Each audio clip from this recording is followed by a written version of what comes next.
आज हम कक्षा 11 की फर्स्ट यूनिट रसायन के मूल सिद्धांत, जिसमें रसायन संयोजन के नियम पर चर्चा करेंगे। रसायन संयोजन के नियम माने जो रसायन विज्ञान में परस्पर परमाणु संयोग करके अणु बनाते हैं, वो अणु रसायन संयोजन के नियम पर बनते हैं। रसायन संयोजन के निम्न 4 नियम होते हैं। पहला है द्रव्यमान संरक्षण का नियम, दूसरा है स्थिर अनुपात का नियम, तीसरा है गुणित अनुपात का नियम और चौथा है व्युत्क्रम अनुपात का नियम। सबसे पहले हम द्रव्यमान संरक्षण के नियम की चर्चा करते हैं। तो द्रव्यमान संरक्षण का नियम क्या है, इस नियम का प्रतिपादन किसने किया था? तो द्रव्यमान संरक्षण का नियम वैज्ञानिक एम.बी. लोमोनोसाफ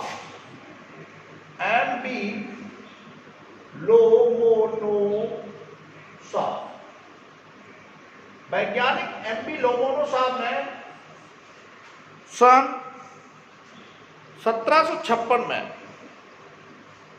इस नियम का प्रतिपादन किया।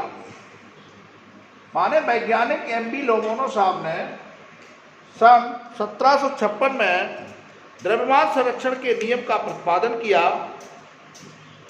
बात आती है 1756, बात आती है कि द्रव्यमान संरक्षण का नियम क्या है। द्रव्यमान संरक्षण का नियम, तो इस नियम के अनुसार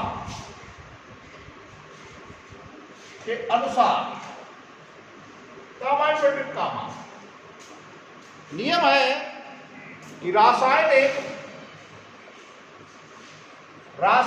अभिक्रियाओं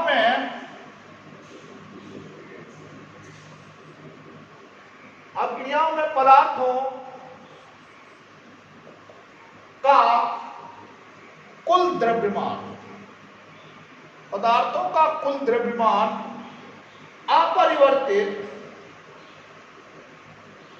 अपरिवर्तित रहता है।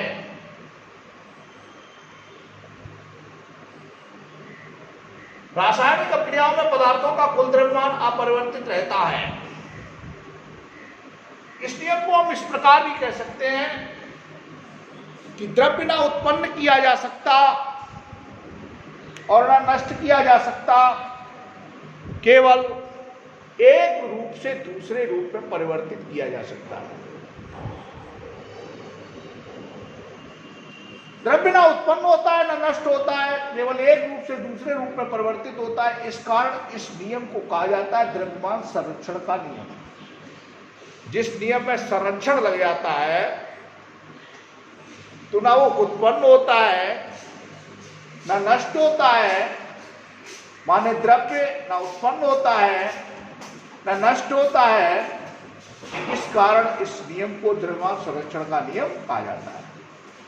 मैंने आपको बताया, इस नियम के अनुसार रासायनिक अभिक्रियाओं में पदार्थों का कुल द्रव्यमान अपरिवर्तित रहता है। संसार की जितनी भी रासायनिक अभिक्रियाएं होती हैं वो द्रव्यमान संरक्षण के नियम पर आधारित होती हैं। इस नियम से निष्कर्ष क्या प्राप्त किया गया? इसमें निकलता है रासायनिक अभिक्रिया से पूर्व पदार्थों का द्रव्यमान बराबर अभिक्रिया के उपरांत पदार्थों का कुल द्रव्यमान। माने कोई रासायनिक अभिक्रिया होती है तो अभिक्रिया से पूर्व पदार्थों का द्रव्यमान कितना होता है, उतना ही अभिक्रिया के उपरांत पदार्थों का द्रव्यमान होता है। मैंने बोला कि सभी रासायनिक अभिक्रियाएं जो है आधारित होती हैं द्रव्यमान संरक्षण के नियम पर। तो इसमें किसी भी रासायनिक अभिक्रिया का एग्जाम्पल ले सकते हैं। जैसे उदाहरण मान लीजिए हम NaCl, हम यहां पर NaOH की क्रिया HCl से करा रहे हैं। NaOH एक क्षार है, HCl एक अम्ल है। क्षार की क्रिया हम अम्ल से करा रहे हैं। अब क्रिया के फलस्वरूप हमें NaCl और जल प्राप्त होता है। तो यहां पर ये पॉइंट कैसे सिद्ध होता है, रासायनिक अभिक्रिया से पूर्व पदार्थों का द्रव्यमान बराबर अभिक्रिया के उपरांत पदार्थों का द्रव्यमान। तो ये इस तरीके से होता है। इसका अणुभार निकाल लीजिए। तो इसका अणुभार हो गया 23, 16, 1 बराबर 40। इसका अणुभार हो गया 1 प्लस 35.5 36.5। इसका अणुभार हो गया 23 प्लस 35.5, तो ये हो जाएगा 58.5। और इसका अणुभार हो गया 2 प्लस 18, कितना हुआ 18। इसको जोड़े 0.76। अब इधर जोड़े तो 0.5 8 8 16, 1 बचा और 5 1 6 1 7। माने यहां पर अभिक्रिया से पहले पदार्थों का द्रव्यमान 76.5 था और अभिक्रिया के उपरांत पदार्थों का द्रव्यमान 76.5 है। ठीक, तो ये रासायनिक अभिक्रिया, मतलब ये रासायनिक अभिक्रिया द्रव्यमान संरक्षण के नियम की क्या करती है, पुष्टि करती है। बात आती है कि इससे संबंधित क्वेश्चन भी होते हैं, तो हमें क्वेश्चनों को भी सॉल्व करना होता है। हम यहां पर आपको वर्क थोड़ा दे रहे हैं। जैसे हमने ये सिद्ध किया है कि यहां पर अभिक्रिया से पूर्व पदार्थों का द्रव्यमान इतना था और अभिक्रिया के उपरांत पदार्थों का द्रव्यमान इतना था। ये हमने यहां पर सिद्ध किया। आप लोग भी ठीक, आप लोग भी हम काम को दे रहे हैं, आप सिद्ध करके देखें, नोट कर लें और इसको जो हम वर्क दे रहे हैं उसको करके देखें। ठीक, इसको बिगाड़ दें। एक क्रिया है KNO3 plus H2O HNO3 plus KOH। इसको सिद्ध करके देखें। एक क्रिया और देते हैं, एक एग्जाम्पल ये सिद्ध करेंगे आप। इसमें पदार्थों का द्रव्यमान जितना इधर होगा उतना इधर होगा, बराबर हो जाएगा। दूसरी एक क्रिया और सिद्ध करके देते हैं। ठीक, KMnO4 एक क्रिया आप लिखें CH3CO C2H5 plus H2O hero CH3COOH plus C2H5OH।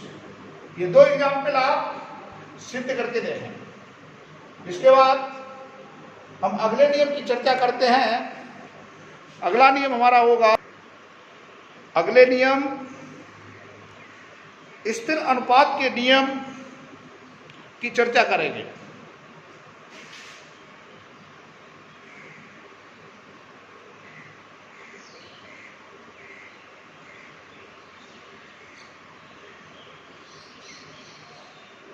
स्थिर अनुपात का नियम, इस नियम का प्रतिपादन वैज्ञानिक जेएल प्रूस्ट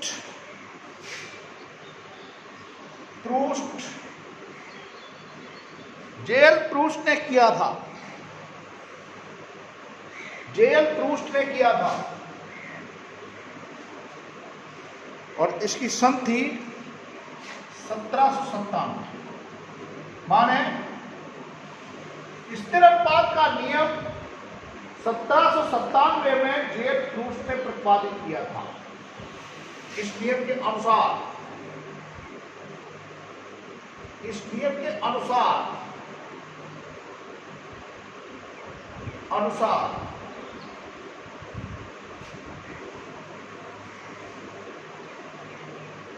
एक यौगिक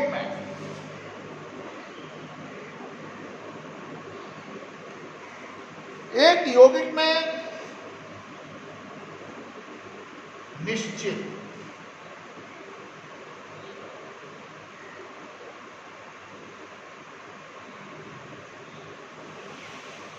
निश्चित प्रकार के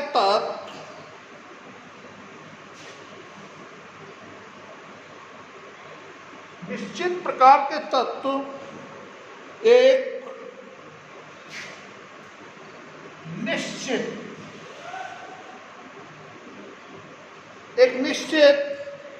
धारा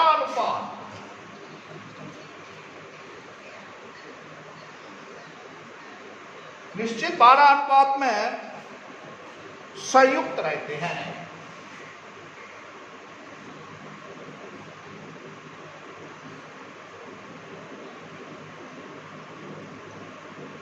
निश्चित धारा अनुपात में संयुक्त रहते हैं।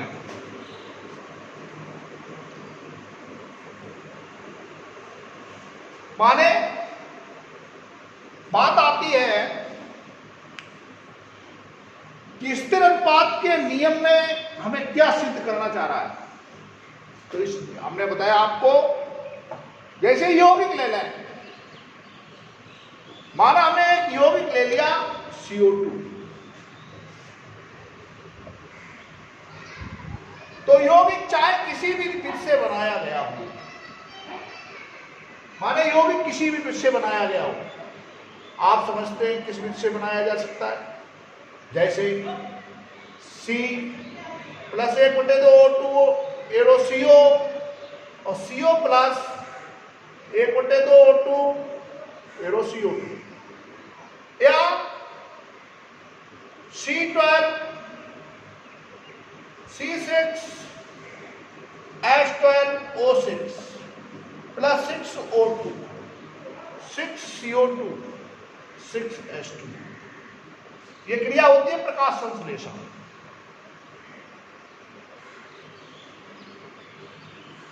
यौगिक चाहे किसी विधि से बनाया गया हो, यहां पर यौगिक केवल बना है CO2, और CO2 में सदैव कार्बन और ऑक्सीजन एक धारा अनुपात में संयुक्त है। वो धारा अनुपात में कौन सा संयुक्त है? कार्बन का परमाणु भार होता है 12, ऑक्सीजन का परमाणु भार होता है 16, तो 16 दूनी 32। माने इसको काट दिया जाए 4:8।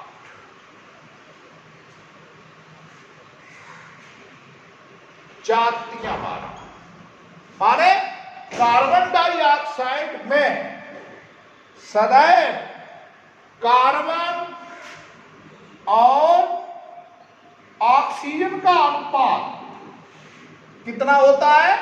सदैव 3:8। तो संसार के जितने भी सूत्र हैं, संसार का कोई भी सूत्र है, हम इसमें एग्जाम्पल अन्य भी ले सकते हैं।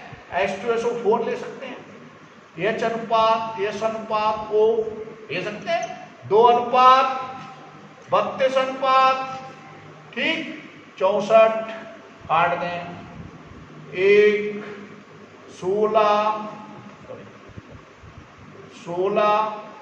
या कितना हो जाए 32। माने H2SO4 में सदैव H अनुपात S अनुपात O अनुपात कितना होता है? 1:16:32। चाहे वो भी किसी विधि से बनाया गया हो, लेकिन उस सूत्र में सदैव तत्व 12 अनुपात में संयुक्त रहते हैं। यही स्थिर अनुपात का नियम है। समझ में आ गया होगा आप लोगों के? कोई प्रॉब्लम है?